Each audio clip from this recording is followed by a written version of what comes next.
Manhattan Apartments. I have called every realtor in the entire city. Everything else that I saw was horrible. It doesn't even have a sink.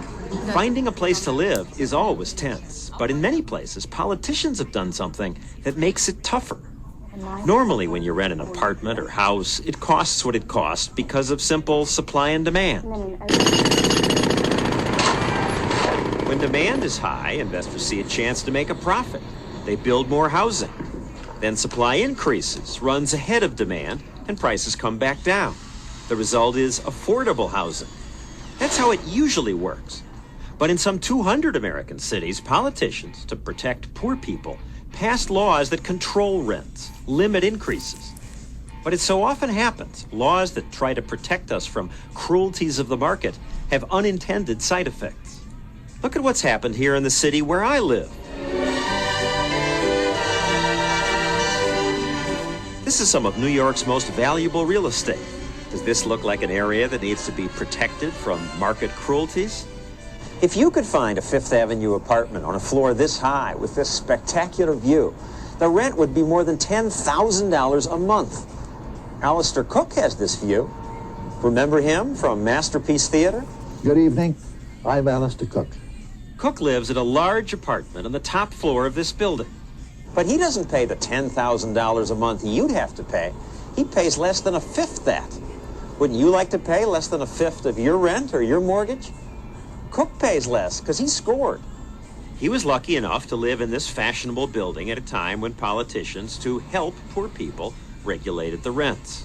I think he's a thief. Economist Walter Williams. A thief? Yes, he's using government to take what belongs to one person and give it to him. That is, if there were no rent control, he would have to pay the market price. But he's not paying the market price. But he's not breaking any laws. But laws don't establish morality.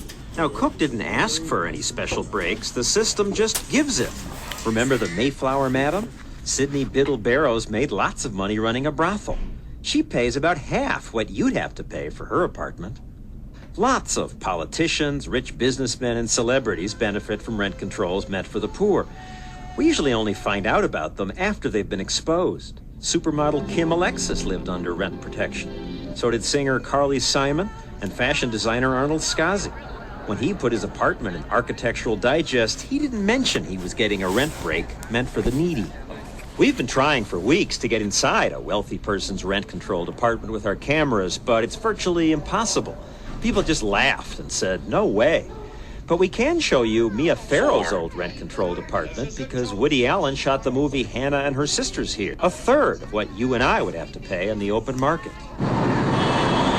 It's bad enough that controls let rich insiders get special deals, but the bigger unintended consequence of the laws is that houses and apartments left on the free market cost more. Newcomers pay inflated rents because cities with rent control tend to have less housing. Where there's rent control, landlords don't want to build. In unregulated cities like Dallas and Chicago, lots of apartments are available. But in rent-controlled cities like New York, you may have to bribe someone to get an apartment. You can pay brokers under the table sometimes, which helps. But we would never do that. I would never do that. Finally, the most destructive unintended consequence of rent controls is that some landlords say, if I can't raise the rent, I won't make repairs. And they don't.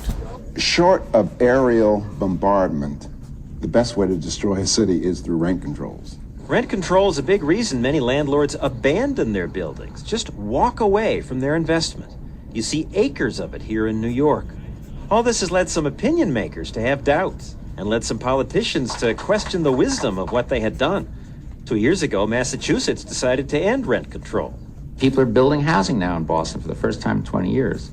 Author William Tucker, who wrote this book about housing policy, says it turned out that only 6% of the people getting rent protection in Massachusetts were poor.